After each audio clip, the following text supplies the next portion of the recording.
And good afternoon, everyone. It's 3 o'clock in Houston. My name is Randy Price. My partner is Matt Price, and we are the Price Group. Glad that you have taken the time to join us today. We're going to try to make the next 30 to 40 minutes very valuable to you as we look at the retirement planning timeline. Give you some feedback. If you have questions, please type your questions into the chat box, and we'll try to get to those during and also after. We are a family-owned and operated firm here in Houston. We follow a fiduciary standard, and we're passionate about the need for a wealth coach. And our retirement planning is the main emphasis of our practice. And so, again, we're glad that you're here, and we'll get right to it as far as some information that we think will help you be a better educated consumer. A little bit about our firm, Steward Partners, based off the biblical definition of stewardship. We operate, like Randy said, as a fiduciary. We think that's really important from a standpoint. We don't do what we think is just good for the client. We do what is, we think, best for the client at all times. And we use Raymond James as our back office. They are a custodian where client assets are held. There will be a few more custodial options that will be rolling out here in the next few months for clients, but it's been a great partnership with them. Clients have been very happy from a standpoint of statements, online portals, the technology, the apps, and all that comes with that. Should you listen to us, Randy's a humble guy, so I'll brag on his behalf. We've been nominated by Barron's, Forbes, Financial Times over the years. We both attended the school, University of Pennsylvania Business School of Wharton. We both have a few designations which we think are very key in our industry. If you've been receiving our emails for any time, you've probably seen a few of our Wealth Coach podcast videos that we publish, along with blogs and other weekly market commentaries that we like to push out.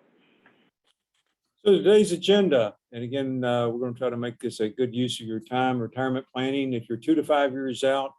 Retirement planning, if you're less than 1 year out, look out, it's coming. And planning after retirement. So let's go ahead and get started and look at retirement planning if you're 2 to 5 years out. The old joke I heard several years ago, lots of times when you're working for a big company, you're not exactly sure sometimes when 2 to 5 years out really is. But here's 5 considerations as you begin to check off items on your to-do list. Look before you leap. Trying to be a little bit funny there, but we create a wealth and investment plan for your retirement. We call it our Live Well plan. More about that later. Develop a family index number. That's the rate of return that you will need from your portfolio over time to put income, distribute income, which can be turned into cash flow, which you can live during retirement. You'll want to look at your retirement plan contributions and also your allocations to your 401k plan, profit sharing plan, etc.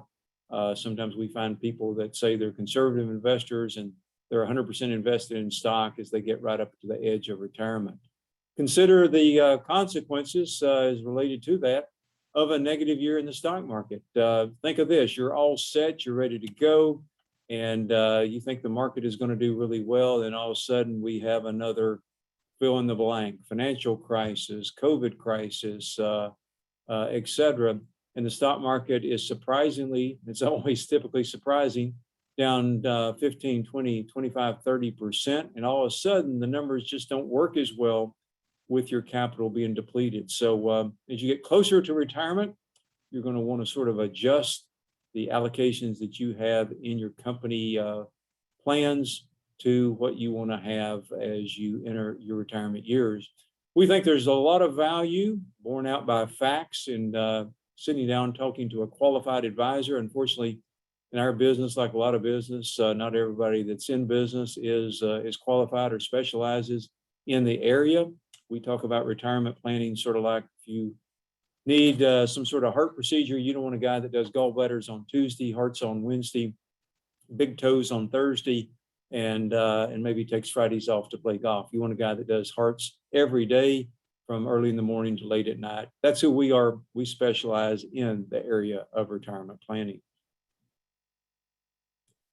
Now, this is perhaps a little bit of a busy looking chart, but this is a really important concept. is your spreadsheet adequate for retirement? And our answer would be no. Two examples here: beginning assets of $100,000, you get an average return of 7%, you have 3% inflation. On the left-hand side, it's where you are now. It's no withdrawals. You're putting money away for retirement. And look at the green numbers. Year one, you get 29% positive, 7,777% positive, and then you get a 15% negative number. You arrive the same place as if you start with a 15% negative number and then finish with a 29% positive number. So anyway, from a standpoint of that, it is indeed really doesn't matter. Whether you get your good returns up front, your good return at the end, you're going to have the same amount of money. Now, you take that same mindset, the sequence of return into retirement, and you start taking distributions, especially inflation-adjusted distributions during retirement, and it has all the difference in the world. In fact, what it shows here is in between the 9th and 10th year, if you do start out with a negative 15% number as opposed to the positive 29% number, then you're going to run out of money. So obviously nobody enters into retirement wanting to run out of money. And so what we do during retirement is we'll do the calculations for you, not on a spreadsheet, using what we call Monte Carlo simulation. A little bit more about that later, but we're going to retire you 1,000 times and give you a real concrete, demonstrable feedback on whether the inputs that you have set for retirement, how long you're going to live, what's inflation going to be, what your rates of return are going to be, et cetera, are going to be adequate to get you from here to there, again, with all the large numbers in mind. So again, is your spreadsheet adequate? I'm sure your spreadsheet is very well done, but we can take that and morph that into our Live Well plan and actually upgrade the output from that, again, to give you better clarity about where you are, but more importantly, where you are going. Sometimes people will say, hey, I talked to my friend and he said, hey, you were the investment guy and I want to talk to you. And we're happy to sit down with folks on a regular basis and talk to them about pending retirement, or we've had several lottery winners in the past, et cetera. But we think you need much more than an investment guy or girl. You need a wealth coach. Benjamin Graham, who's one of Warren Buffett's mentors, basically said the best way to measure your investing success is not by whether you put into place, whether you beat some sort of market indice, but by whether you put in place a financial plan and, get this, a behavioral discipline that's likely to get you where you want to go. So when we sit down with folks, not a cost or an obligation, but we look at things from a holistic point of view: retirement, investments, insurance, cash flow, estate planning, income tax planning, et cetera, goals and objectives. Lots of time there's some family situations that need to be discussed in there, but we think everyone, and that's our tagline, everyone needs a wealth coach, just like Tiger Woods has a swing coach. A lot of the professional golfers do, almost every one. We think you can develop some habits that perhaps you're not aware of, and we think a wealth coach adds a world of value, especially in this area where you're 2 to 5 years out from retirement. So what should a retirement plan, or what we call our Live Well plan, include? We're believers that retirement is not an event, it's an ongoing process. And so if something's not written down, we don't think it's really necessarily a plan. A few of the things that we try to help answer with this Live Well plan: how much can you spend in retirement? How long will your money last? And one we'll talk about in a little more detail here in a few minutes: what rate of return do you need in retirement? We call that our family index number. And our goal, unless you tell us otherwise, is we want to solve for the least amount of risk possible for you to be, quote, successful based on your goals, your objectives, and the stipulations that we put in place. And then the obvious question: how do you invest your portfolio in retirement? A lot of people say, hey, I've owned some growth mutual funds, I've done well, some value stocks here, some blended this or that. And what does it look like to not try to grow a portfolio, but what does it look like to take ongoing and hopefully increasing income from that portfolio on an annual basis. And that's a night and day difference. Producing a 4% income figure is much harder than just getting a 4% rate of return, including the growth. So Live Well plan, we think that is very, very important. Briefly already touched on this, the family index number. What rate of return do you need, and how do I get there with the least amount of risk possible?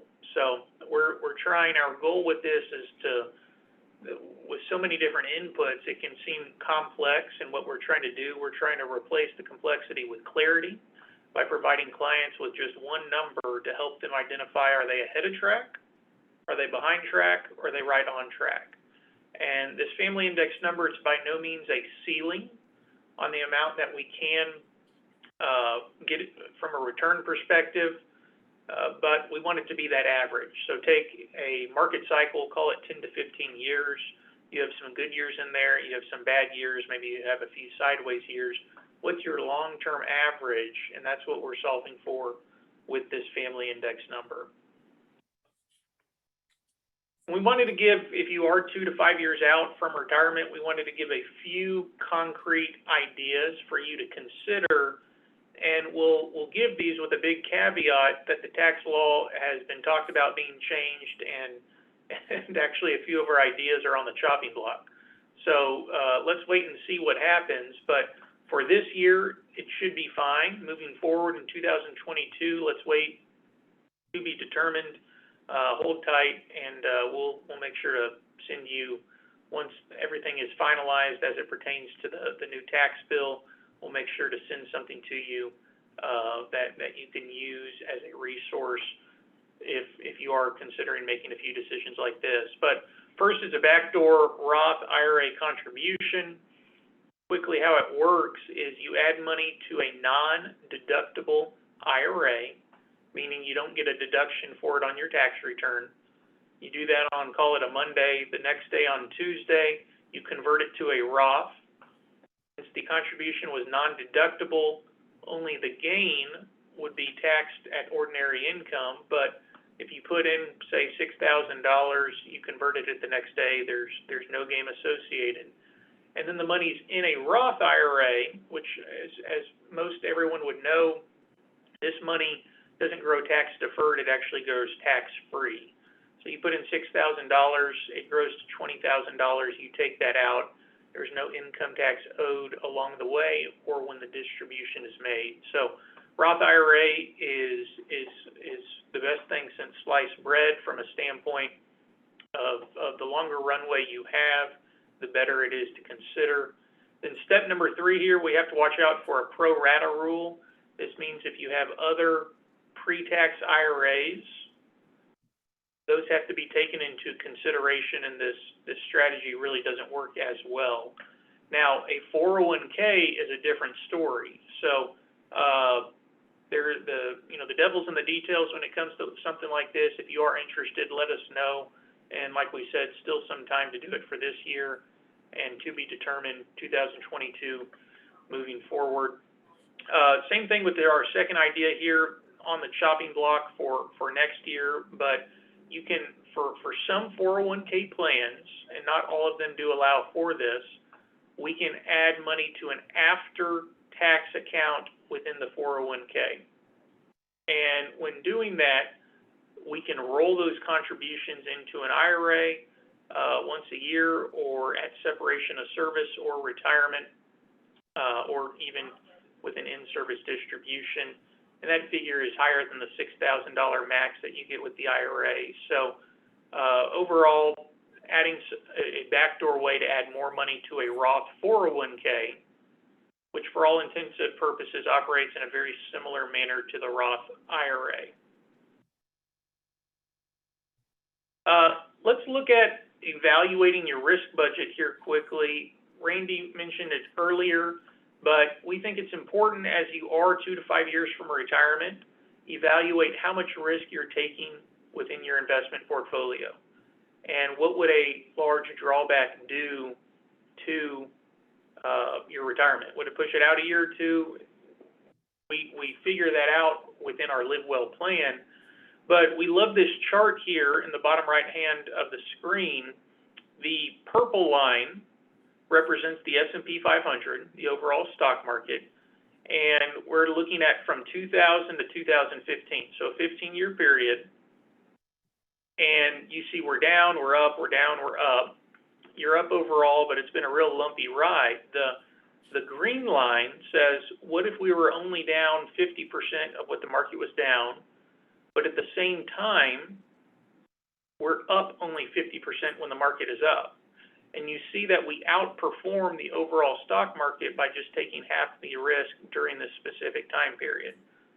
So retirement is an income-driven exercise, and we're not necessarily convinced or even of the opinion that you need to outperform some arbitrary stock market index to be, quote, successful. What this chart is telling us is the way to be successful in retirement is to avoid the booger bears, the really big down years, and you have a lot less to make up when the market eventually does recover. Booger bear, that's a real technical term. So, but anyway, so considering hiring an advisor, those of you may have heard of a gentleman named Peter Lynch. He ran one of the largest mutual funds in the universe at one time for one of the big mutual fund companies.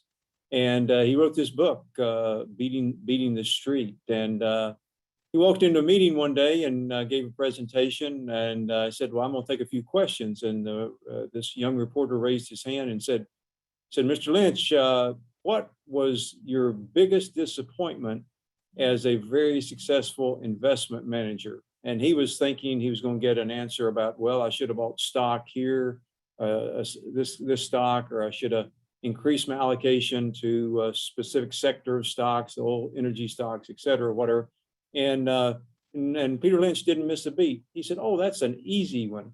He said, the average investor in my fund got nowhere near the average return of my fund.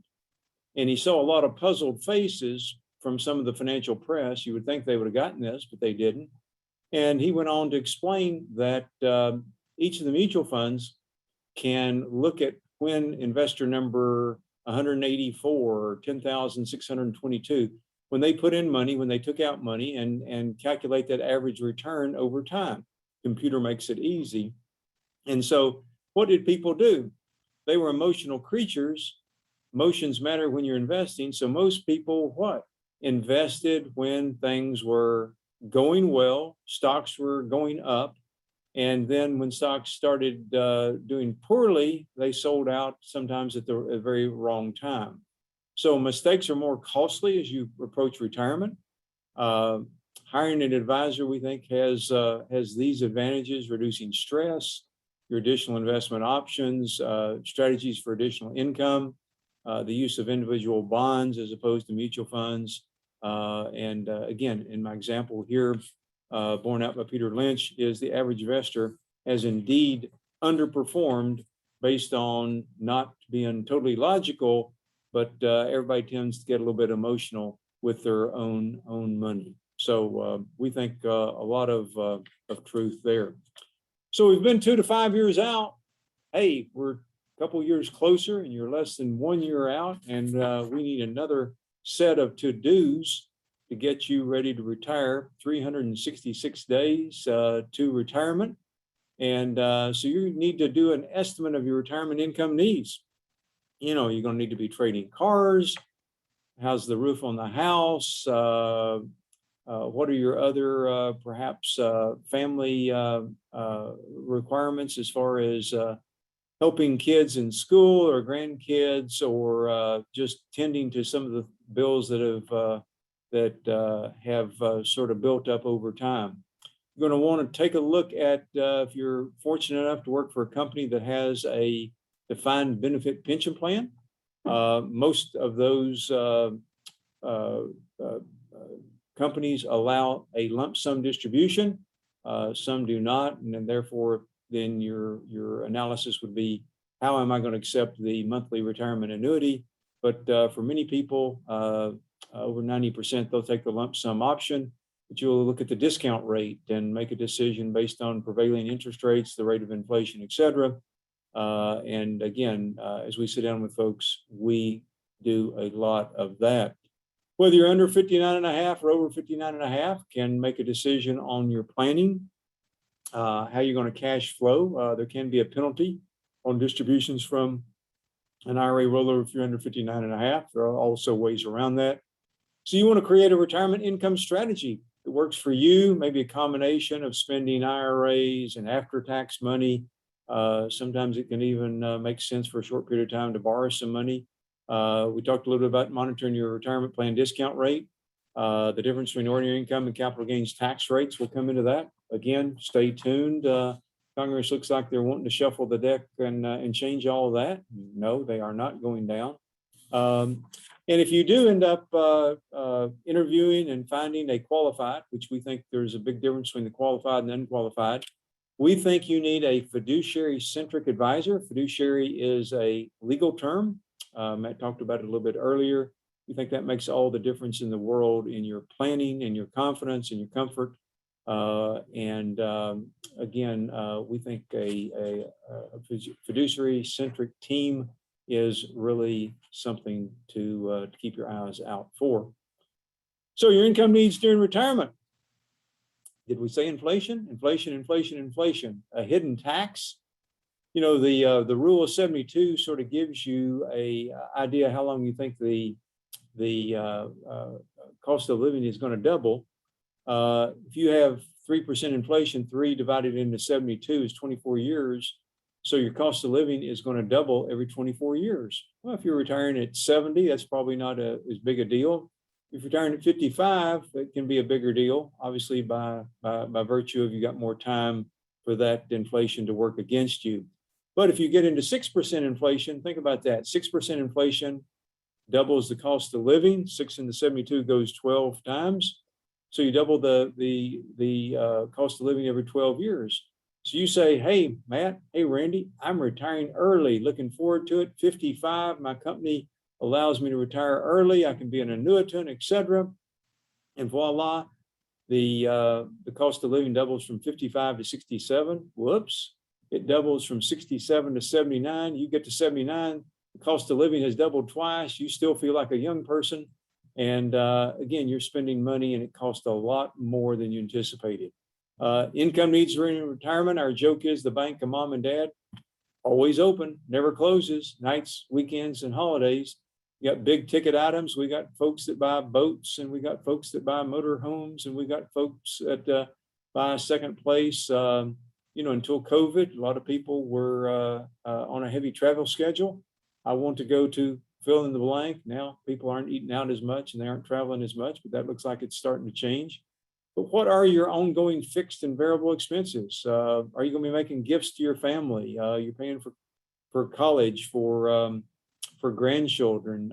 Still smile at some folks with some modest means, and they had their first grandchild, and they got all excited, and they made what we thought was a very generous gift to that first grandchild, and they ended up having 7 grandkids. They didn't expect that many. Actually, it was a little bit of an ongoing burden to try to make those gifts. But, you know, more than just grandkids, you have a child get into a bind or whatever, what are you going to do? But the rule of thumb, you need 70 to 80% of your pre-retirement salary to put food on the table and do things that you want to do during retirement. So an analysis of that, very important. Most everyone has heard of the 4% rule. You can take 4% out of your portfolio, get a raise on a regular and consistent basis. If you have a balanced portfolio of stocks and bonds, you can feel comfortable that you'll never run out of money. And while that has been historically accurate, that study was done in the 70s, 80s, and 90s. And during those periods, those decades, interest rates were a lot higher than where they are today. And with most retirees not wanting to own 100% stock in their investment portfolio, one can make a fairly compelling argument and say that 3% is the new 4%. Taking 3% out of your portfolio gives you a lot more assurance that that the portfolio will last longer than you will.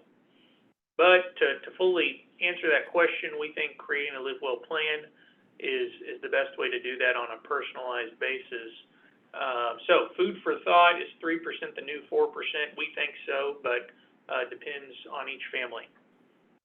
And depends on what age you retire. The younger you retire, the more important it is to adjust that rate down. So you're fortunate enough to work for a company that offers a defined benefit pension plan, and you have a lump sum option. Let's walk through some of the things that you would think about. On the left-hand side, you have the taking the monthly annuity, income for life. The company takes the investment risk. You do have limited flexibility. On the flip side, purchasing power can really be impacted by inflation. One of the major oil companies, when they first offered the lump sum, not a lot of people took it.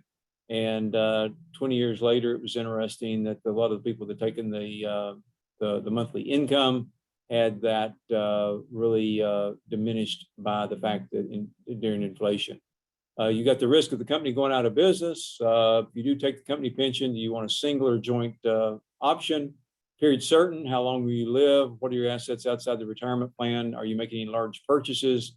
And then there's some non-company annuity alternatives that give you the opportunity to do a little bit of both. So anyway, all part of the analysis, all part of the discussion, all part of looking at this and helping you come up with a plan that suits you exactly. Again, on the lump sum side, the pros are the flexibility. You have a potential inheritance for your heirs, inflation protection, estate planning flexibility. You can spend through capital, so you got to be somewhat confident that you'll be able to live within your means. And our questions for folks during this time: do you have an investment process? Potential inheritance for heirs. You know, some people want the check to the undertaker to bounce for their kids. Others have a dollar amount in mind that they want the children to get. And what is your break even when comparing the lump sum and the company pension plan? It's not just multiplying the pension by 12 and dividing by the lump sum, because obviously you're getting income and principal back in that monthly retirement check. And where do interest rates / inflation go from here as well? So a big discussion. Again, no right or wrong answer, depending on where you've come from. And that's part of our process as we sit down and talk to people on a regular basis. If you're less than 59 and a half, special set of sort of planning ideas. Do you do a one-time distribution? There's a allowance in the retirement regulations that called 72T. T is in tango, and it allows you to take distributions for the longer of 5 years or age 59 and a half and not have to pay the 10% penalty. You have the opportunity to use what the IRS calls net unrealized appreciation, a little bit of fancy word for you take stock out at cost and pay capital gains on it as opposed to ordinary income. All distributions from the IRA are ordinary income. You might go to work doing some consulting, some sort of second job, second thing to earn income. And can you support your lifestyle via sale of some after-tax assets? So again, way different planning, less than 59 versus after 59 and a half. Another strategy we'll consider is deferring capital gains until retirement. This is another thing that could potentially be on the chopping block depending what your ordinary income marginal tax bracket is. So wait and see for years moving forward. But as you can see down here, this is for a married couple. Under a certain income threshold, we actually can have a 0% capital gains tax rate. So I had a meeting actually this morning, and client has an appreciated security he wants to sell. We're going to look just to wait until about a year or two from now when his income will move lower after he is retired to potentially get to harvest these capital gains at a 0% rate. A few stipulations that go in that, so it's not at that cut and dry, but something to consider, taking capital gains after you do retire. A big thing that we preach here is dividends, dividends, dividends. We think the real secret sauce to a successful retirement is twofold. The planning aspect adds tremendous value, and then the investment side, we think producing income really is the name of the game. And so look here, from 1930 to 2020, 41% of the total return of the stock market came from dividends, which is a real astounding figure when you look back at it, and you can see decade by decade here it broken down, but almost half of the total return of the stock market came from dividend payments. And so we're big believers, not looking for the companies that necessarily pay the highest dividend, but we're looking for companies that have had a historic ability to grow those dividends year over year. And why, you might ask, if companies can continue to increase their dividend in different phases of the company's life, different economic seasons, typically means they have a lot of free cash flow. It typically means the company's in a real healthy place. And most importantly, it gives you a raise on a regular and consistent basis when that money is needed. So many times when people sit down, they will tell us the following: Matt, Randy, I'm a conservative investor. Now, we really don't understand until we get to know more about someone what that really means. We've had people say they're a conservative investor and they think a 2-year CD is a little bit out there on the risk scale. We've had other people come in, they're 97% stock, and they say they're a conservative investor. But let's talk about the part of your portfolio during retirement that's not in stocks. And typically we refer to that as fixed income or bonds. And our slide here is titled Safe Bonds ? What is safe? And I'm going to look at 3 periods of time here. Period from 1920 to 1940, the Treasury notes and the Treasury bills both offered positive real rates of return. Remember, real rate of return is the rate of return you get subtracting inflation. So if you get 6.4% and inflation is 0, you got a 6.4% real rate of return. You get 7% and inflation was 1%, you would have a 6% real rate of return. So 1920, 1940, hey, you retired, you put all your money into government bonds, and congratulations, you did very well. Well, right about the end of the 30s, we had an event called World War II. And we spent a lot of money. There was inflation, and inflation was not very kind to the bond investor. You invested in Treasury notes or you invested in Treasury bills. Wow, are my eyes deceiving me? No, you had a negative rate of return during that period of time. You put your money in bonds, you factored in inflation, and you lost money each and every year. Your nest egg, if you will, dwindled. So what happened to the third period that we're looking at? Well, 1982 followed. And if you remember what happened, interest rates were sky high. Money market was 21.5%. The 10-year Treasury bond was up 15%. Over that long-term period that followed, you saw a very positive, again, real rate of return on Treasury notes, on Treasury bills. And the person that had made the decision to stay with Treasury bills and Treasury notes did well without any ownership of stocks. So we know exactly, looking back, door number 1, door number 2, door number 3, but you're not so much interested, are you, in those 3 periods of time? Perhaps a little bit interesting, perhaps boring, but we're all looking at the 4th door on the right-hand side, if you will, the 4th period of time, and that would be the time you retire. Is there going to be inflation? If there's going to be inflation, then, and again, what's the government trying to do? They're trying to create some inflation. If there is inflation, it's going to put a real, make it more difficult for you as a bond investor not to lose money on a real basis over time. You hear people all the time talk about the good old days for CDs. And I always like to say, well, what was the good old days? Well, remember, I was getting, and they always quote you down to the 100th of percent. I was getting 10.42% compounded quarterly on this CD I got from XYZ Bank. And I said, well, that was great to get 10%. Yes, it was. We were just killing it. I said, well, let's look at that. You were getting 10%, but you had 10% inflation. So what were you getting after inflation? And, then they do the math in their head, 10 minus 10 is 0. They were really just breaking even by getting a 10% rate of return. So real rate of return after inflation is very, very important, especially the earlier that you do retire. We find the biggest mistake, probably without a doubt, is entering retirement and investing without a process. A little bit of a busy chart, but we love this chart. The old adage, how are you a success?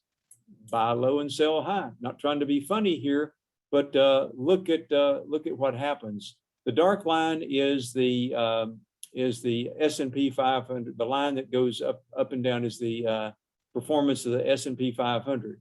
And you can see right at the where the circle is, where it says buying high, that the equity fund flows. In other words, all these mutual funds report how many dollars have been put into equity mutual funds. You get this information on a monthly basis.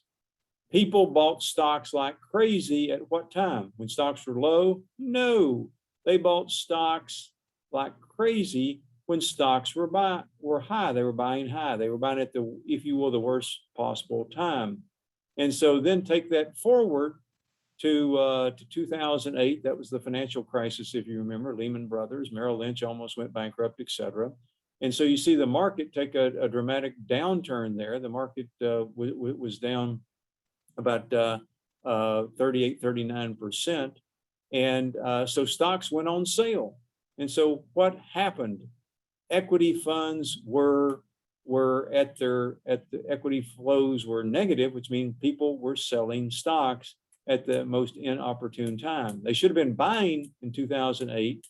And they were selling in 2008, and you see correspondingly the bond fund flows. They were taking money out of stocks and putting it into bonds, and so bond funds just really grew like crazy. So we think that comes from not having a process, not having clarity, comfort, and confidence in where you are, where you're going, and what you need as far as a rate of return.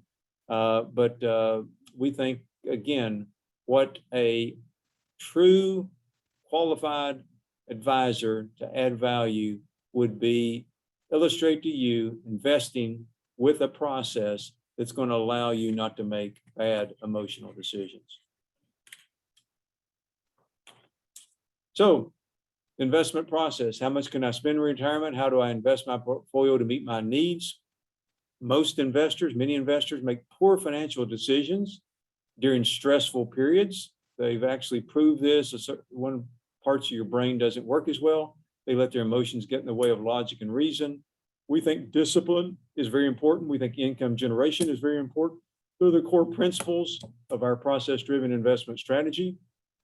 And our goal is to protect your assets while generating the level of income you need and growth to meet your objectives. So here would be the example. If you've got $1 million in a mutual fund, and you need 4%, you've got to sell 4% of the mutual fund. Mutual fund may be up, it may be down, it may be the same. If you have 4% in a strategy that's generating income on a regular basis, you don't have to sell the investment. You're taking income from the investment that's generated automatically. So again, everybody needs an investment process, and we think that's one of the most overlooked things that many people fail to plan for. So let's look at a few items planning after retirement, or honestly planning just right at retirement. Something we think is important to consider is stress testing your portfolio. A little bit of a busy slide here, but something that we can guarantee is that the stock market will continue to have pullbacks. That's just the price you pay to create wealth within the stock market. Let's say we had a 20% pullback, and in retirement, you're taking 4% out of the portfolio. Logic might tell us, well, we're down 20%, we need 20% to get back to break even. That's not necessarily true, and it's compounded on the fact when you're taking money out of the portfolio. So if your portfolio is down 20%, you're taking out 4%, you need a little over 35% just to get back to where you were. The reason we think it's important to stress test is, like we said earlier, one of the key metrics to being successful in retirement is not necessarily outperforming some arbitrary stock market index, but we're trying to protect in a falling market, protect capital in a falling market. Warren Buffett says, when asked what's your top tip to being a successful investor, he says it a little bit tongue in cheek, but he says, don't lose money. And we operate with a similar philosophy, not saying clients' portfolios are never down, but we're trying to structure portfolios so that those deep drawdowns are not as significant as the overall market. So to come toward the end of the presentation, again, if you've got questions, bring them forward and we'll attempt to answer those, or you can contact us after the webinar is over. But a few planning ideas for your consideration. Your income generating assets many times are better held in qualified accounts, the IRA accounts, if you will. We find a lot of people still not taking advantage of what we call qualified charitable distributions. When you are over where you are having to take a required minimum distribution from your IRA. In this example, if the government says you got to take out $10,000 from your IRA and you give $2,000 to a qualified charity, 501c3 charity, you only get taxed on $8,000. So you're sort of getting a backdoor deduction for that. You can gift appreciated stocks to charity or children, grandchildren. Where is the best place to take distributions for retirement? We talked about Roth conversions where applicable. We talked about taking some money out of your IRA before you have to start in order to manage your tax brackets. And we talked about planning in retirement should be benchmarked against goals and not so much against arbitrary indexes. Comfort, clarity, and confidence, as we've talked about. So if you're interested, we'd be happy to create a Live Well plan for you, whether you're already retired or approaching retirement. We think this is a great exercise for anyone that's within 10 years of retirement. Our goal, the 3 C's, is to provide comfort, confidence, and clarity about where you are, but more importantly about where you are going as it pertains to your finances. So you make the step to talk to an advisor. Couple of thoughts here from point of view of being a better educated consumer. Does the advisor or hopefully advisor team follow a fiduciary standard? Does the advisor represent you or a big brokerage firm or a bank? Do they have a transparent cost structure? Very important.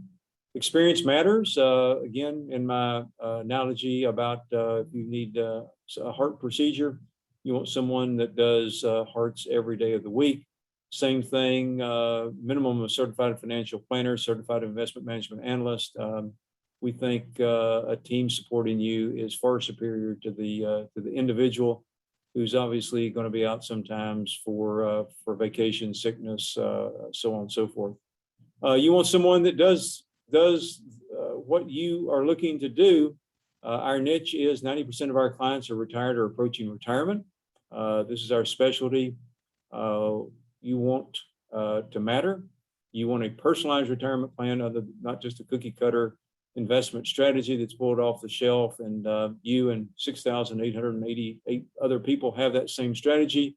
You want a team that has a low client to advisor ratio. You want your calls returned. You want to feel like good things are happening when you call. Communication, really key. The team speaks in a manner you can understand. They provide you with a written, holistic wealth plan. They try to anticipate your needs, and there's systematic outbound communication. So if you want to receive this, email us and request our complimentary guide, 10 questions you should ask your financial advisor. We flesh that out just a little bit more in that communication. So running right on time and questions. Matt, questions or we take it to the house? None yet. If you have any, shoot us an email. Be happy to answer them, and certainly appreciate y'all's time. And yeah, we're here if you need us. That's Maddie, red hair, Tiffany, Randy, myself, and Melissa, team of 5. And we hope you guys have a great rest of the day. Thank you for joining us. Take care.